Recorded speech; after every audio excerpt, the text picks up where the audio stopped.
The soft glow of morning, a gentle touch stirred me awake. It was a familiar signal telling me another day was ready to begin. The smell of coffee brewing in the kitchen mixed with the quiet sounds of the city starting to wake up. This was my daily wake-up call, the usual background noise to my internship routine. My body seemed to know what to do, getting me out of the bed just before my alarm had a chance to ring. It was always the same, a quick shower, a simple breakfast, and then picking out clothes that felt professional but were also comfortable enough for a long day at the Dinas Perpustakaan dan Kearsipan Provinsi Jawa Timur on Menur Kumpungan. The drive to the library was a road I knew very well. The city slowly shook off its nighttime quiet, getting ready for the busy rush of morning traffic. I often used this time to think about the day ahead, going over what I needed to do and what talks might come up. My internship, which started exactly at 8 a.m. and finished at 4 p.m., had become a big part of my life. It was like jumping into the real world of old records and how to manage information, putting all the things I learned in my university classes to good use. The library itself was a peaceful place, a large building full of stories was just waiting to be found. When I walked through its doors, I always heard the soft rustle of page turning, the quiet whisper of people doing research, and the friendly feeling among my fellow interns. This was where I met many different students from university all over Surabaya. There was a special energy in sharing this experience, a mix of young excitement and the beginning of becoming professional. I quickly learned that few of them had started their internship in February, a whole month before I did on March 3rd. This meant they had already gotten past the first awkward parts and were really comfortable with their work. Their advice and thoughts were super helpful in getting me settled in. We became friends while working on tasks together, chatting during lunch, and sometimes grabbing coffee after work. There were students from Universitas Surabaya who were always thinking clearly and sharply, Universitas Islam Surabaya who brought a thoughtful way of looking at things, Universitas Terbuka whose students showed real hard work and could do things on their own, and Universitas Wijaya Kusuma Surabaya always full of good ideas. We were a mix of different school backgrounds and personalities, but we all found common ground in our daily work and what we hope for the future. As June 3rd got closer, the slightly sad feeling that our internship was ending started to sink in. The idea of saying goodbye to these friends, these temporary co-workers who had become so much more, made me feel a bit down. We had built a small community inside the library, a group that supported each other and shared many laughs. And I knew I would really miss them. The day I'm thinking about started like any other field, the usual tasks like putting things in order, helping visitors, and organizing papers. The library hummed with its steady beat, and I easily fell into the flow of work. My supervisor, Ibu Lestari, a woman with great patience and a lot of knowledge, often gave me challenging jobs that made me think hard and use what I had to learn. Today I was busy with a project to turn old photos into digital files, a careful process that needed a lot of patience. Attention to detail, each picture faded by time told a story, and I felt a sense of responsibility in keeping these bits of the past safe. The hours at the library always seemed to fly by, and before I knew it, the clock on the wall was moving towards 4 p.m.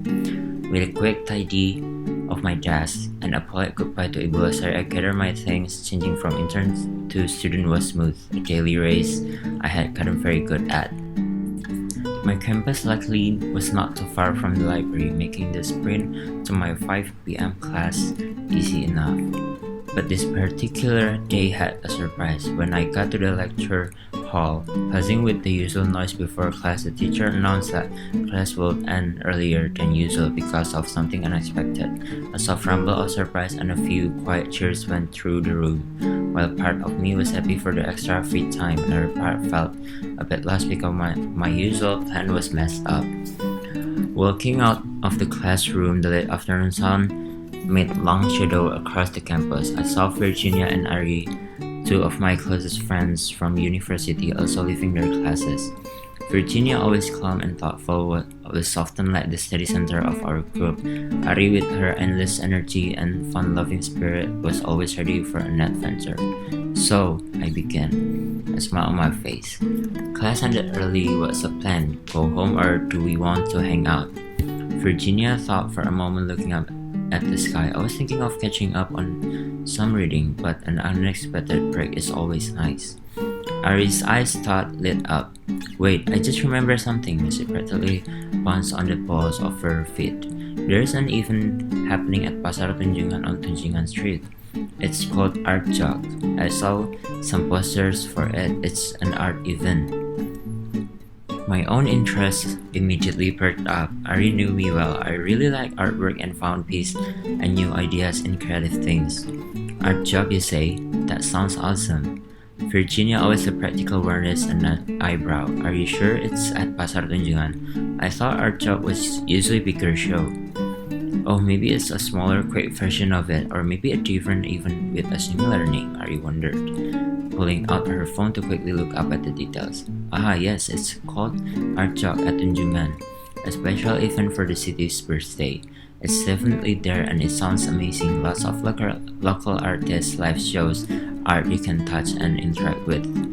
Her voice trailed off, already hooked by the picture of her screen. Well, I said, a big smile spreading across my face. My evening plans just got way more exciting. Virginia, seeing how excited we were, laughed. Alright, you two art lovers, lead the way. I'm curious to see what it's all about. The trip to Tunjungan Street was lively experience all on its own. The city, now fully awake, hummed with a different kind of energy, a sign of the art immersion we were about to dive in. As we got closer to Pasar Tunjungan, the feeling in the air started to change. The usual city noise got softer, replaced by a quiet buzz of excitement. Colorful flags and temporary art pieces started to pop up, guiding us toward the heart of the event. The air grew thick with a mix of excitement, the faint smell of the street food, and the clear scent of creativity. The moment we stepped into the main area of Art Jog at Tunjungan, we were surrounded by a swirl of color and sounds. It was not just a show, it was an experience. The old Pasar Tunjungan, usually a busy market, had been turned into an outdoor art space. Its tall and hidden corner was made new as a canvas or a stage. The building itself, with its fancy old design, made a beautiful background for the modern art. The first thing I saw was a huge painting covering an entire wall. It showed a lively city mixed with old Japanese patterns. The colors were so rich and bright they seemed to hum as they're lost in thoughts, tracing the complex with my eyes, enjoying how the artist mixed old tradition with new ideas. Ari, always quick to get involved, was already taking pictures with her phone, capturing every detail. Virginia, usually more quiet, found herself drawn to a group of unusual sculptures made from old used materials. Their sharp edges look softer because of how the light and shadow plays on them. One of the coolest parts of Art Jog at Tunjungan was how much it focused on an art you could interact with. We found an art piece that asked people to add to it. It was a big canvas cover in a small squares, its with a suggestion for a tiny drawing or message about what they hoped for Surabaya. We eagerly grabbed markers and added our own parts, feeling like we all owned a piece of the growing artwork. It really showed what community meant, proving that art is not just something to look at it, but something you can be a part of. Further on, we went into a softly light area where gently music filled the air and pictures moved across the wall. It was a multi-sensory experience, making us feel like we were in a dream. One picture in particular showed slow-motion video of traditional Indonesian dancers. Their movements were smooth and graceful, with complex patterns moving and changing with the music. I felt a deep sense of calm and wonder, completely lost in how beautiful it all was. Ari, usually so active, stood next to me just as captured a quiet amazement on her face. Virginia, who often liked things that make her think more, found herself gently swaying to the music, which was a rare and nice thing to see.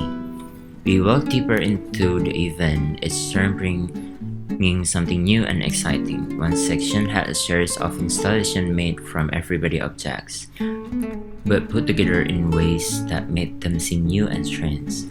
There was a bunch of old shoes, each one telling a silent story of its past owner. Next to it, a collection of old forgotten keys hung from the ceiling, shimmering in the soft light, creating a delicate chiming sounds as people walked past. It made me think about all the doors those keys had opened and the lives they were part of. Ari was particularly fascinated by a piece that used old maps of Surabaya. The artist had cut and layered them to create a three-dimensional landscape of the city, highlighting forgotten alleyways and old landmarks. "Look," she exclaimed, pointing a tiny, intricately cut section. "This is near where my grandma lives. I never knew this area looked so interesting from above." It was a fresh way to see a familiar face full of hidden beauty. Virginia, meanwhile, spent a long time in front of a series of portraits drawn using only charcoal. The faces were so expressive, each line telling a story of joy, sorrow, or wisdom. She has a real appreciation for human emotion, and these pieces seem to speak to her directly. The artist captured so much with just shades of gray, she murmured almost to herself. "It's amazing how powerful simplicity can be." We also found a section dedicated to digital art, something relatively new to an event like this. Large screens displayed moving images that looked like paintings coming to life.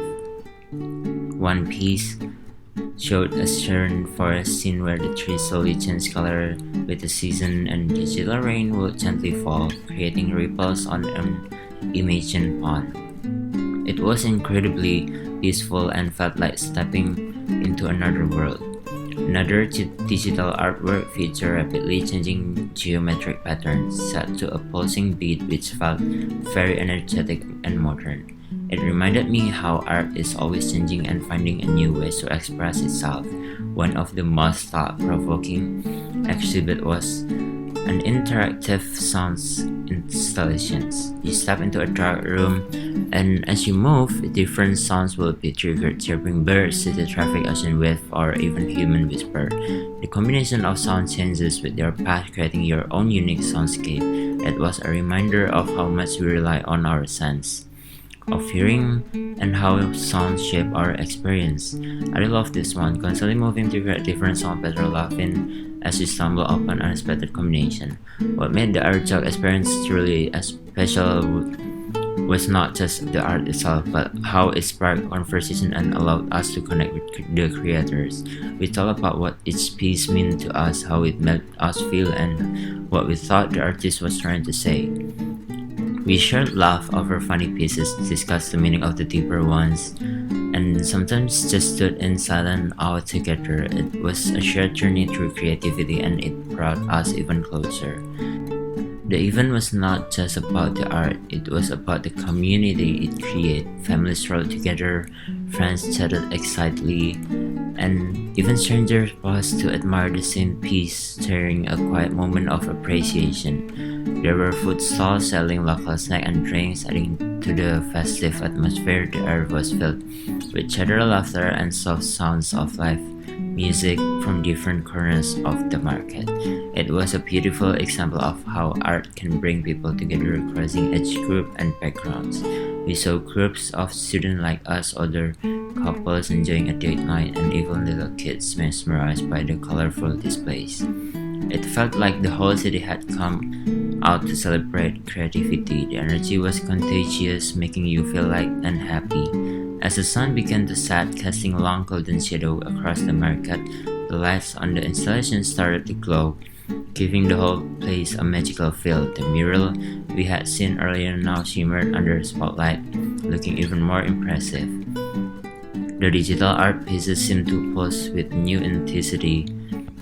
It was a stunning transformation, making the art jog experience even more memorable. After exploring, our feet were tired, but our spirits were high. The hunger pangs, however, were starting to make themselves known. We've decided to find a place to eat and talk more about all the amazing things we had seen. I could really use a coffee, me too. I agreed. On Virginia, how about Jokopi di Noya? It's not too far and they have a great snack. It was perfect suggestion. Jokopi di Noya was a cozy coffee shop, a familiar spot for many students. The warm, inviting atmosphere was a welcome contrast to the buzzing energy of our job. We settled into a comfortable booth, ordering a variety of coffees and some local snacks like roti bakar, grilled bread, and pisang goreng fried banana. As we sip our drinks, the conversation flows easily. We recounted our favorite pieces from our job, still buzzing with excitement. I talk about the mural that blended old and new, and the interactive piece where we all contributed. I loved the multi-sensory room and the mixed media art that used recycled materials, especially the one made from old maps. Virginia was still thinking about the charcoal portraits and how they subtly commented on humans' emotion, and the abstract painting that sparked deeper thought. Then, as conversation often do, it shifted to our weekend. So what did you guys do last weekend? I asked, sharing my coffee. Oh, I just hung out with my high school friends. I shared. We went to a new cafe and caught up on everything. It was good to see them. We would talk about what everyone's doing now. Some are starting their first job, others are still studying, and some are even thinking about going abroad. Ari's eyes sparkled. I actually went from Surabaya to Mojokerto. My grandmother had a big family gathering, so I spent the whole weekend there. It was a bit of a drive, about an hour or so, but worth it to see everyone. My grandma made all my favorite traditional food, and we played cards until late at night. My cousins and I even went exploring some old temples nearby. It was really nice to get away from the city for a bit. She then launched into a funny story about a mischievous younger cousin who tried to prank everyone with fake spider. Virginia smiled. I had more relaxed weekend. I spent time with my church friends. We had a potluck on Saturday evening. Everyone brought a dish, and there was so much delicious food. Then on Sunday, we helped out with a community project cleaning up a local park. It was really fulfilling to give back a little after that. We had study session for our Bible group. It was a good balance of social time and doing something meaningful. We talked about the small details of our lives, the things that made up our days when we were not busy with internship or classes. We shared stories, laughed, and listened to each other. It was a comfortable, easy conversation, the kind you have with true friends. We talked about future plans, upcoming exams, and even some light-hearted gossips about campus life. The hours melted away in the warmth of our friendship as the evening wore on. The coffee shop slowly emptied, and the city lights outside began to twinkle brighter. We realized how late it was getting, but no one really wanted to leave. We had shared an incredible day, from the quiet dedication of the library to the vibrant energy of our job, and finally to the relaxed closeness of the coffee shop. Each part of the day thought different had built on the last, creating a perfect memory.